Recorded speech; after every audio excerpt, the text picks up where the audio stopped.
Good morning, my name is Megan with Assisted Living Licenses, Certificates, and Training, and today we're going to be talking about activities of daily living. Activities of daily living, or ADLs, is a fancy term we use, something we all do every day.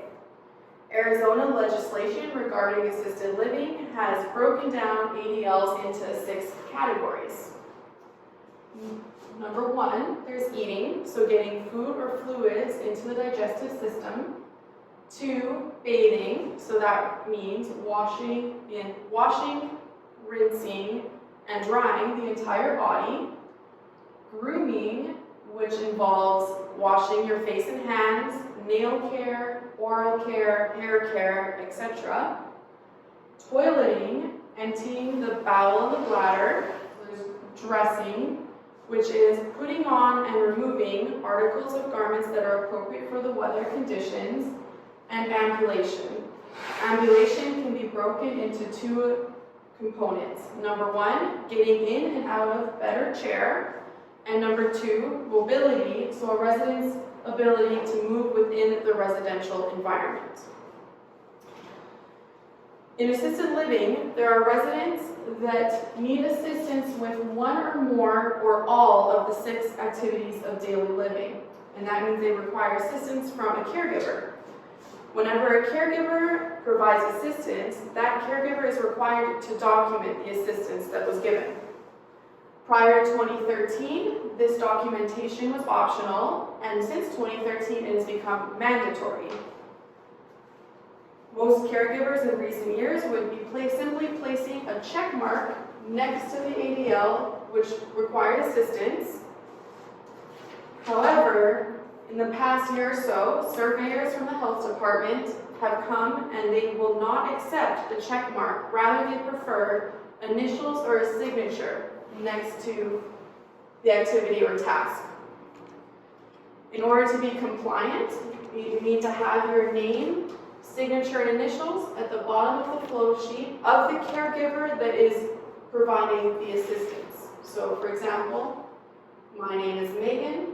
Yamajani initials will be MG, and that all has to correspond with what's next to the task that required assistance. So it's important to remember that this ADL flow sheet will only include the ADLs in which the resident requires assistance. So any task that the resident can do independently should be removed from this flow sheet. In other words, this flow sheet needs to be in correlation with the service plan, which outlines the amount, type, and frequency of the assistance received by the resident. All other entries on this flow chart should be removed.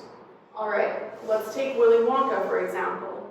Let's say he requires assistance with only bathing, so let's say showering 2 times a week, and the other one will say repositioning. So repositioning once every 2 hours. So this is how we would be modifying the chart to be in correlation with Willy Wonka's service plan.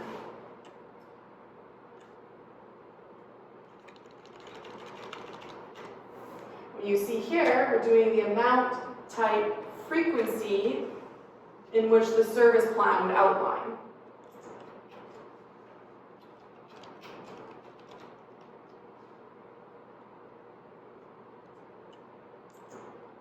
You mark the time and the initials of the caregiver who provided the assistance to Willy Wonka.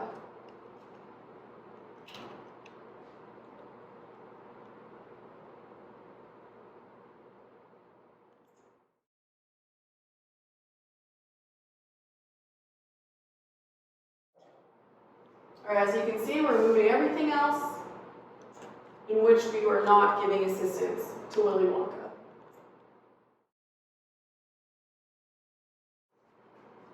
Here we're going to be putting repositioning.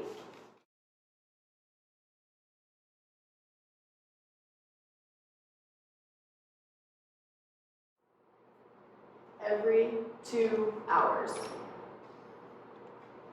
And the caregiver goes, puts the time and initials after they provided that assistance.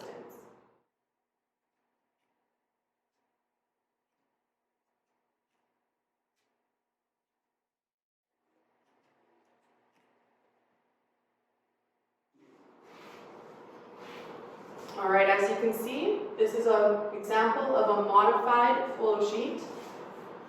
It only includes the bath full 2 times a week with full assistance and repositioning every 2 hours. In military time, you go down every 2 hours. As you provide the assistance, you will initial there. And with the bathing, on the 1st day of the month, 4th day of the month, 8th day of the month, so it's twice a week. Oh, and as well, do not forget to put the time for bathing as well. Remember, when you're documenting, you make sure you do it at the time that you give the assistance to the residents.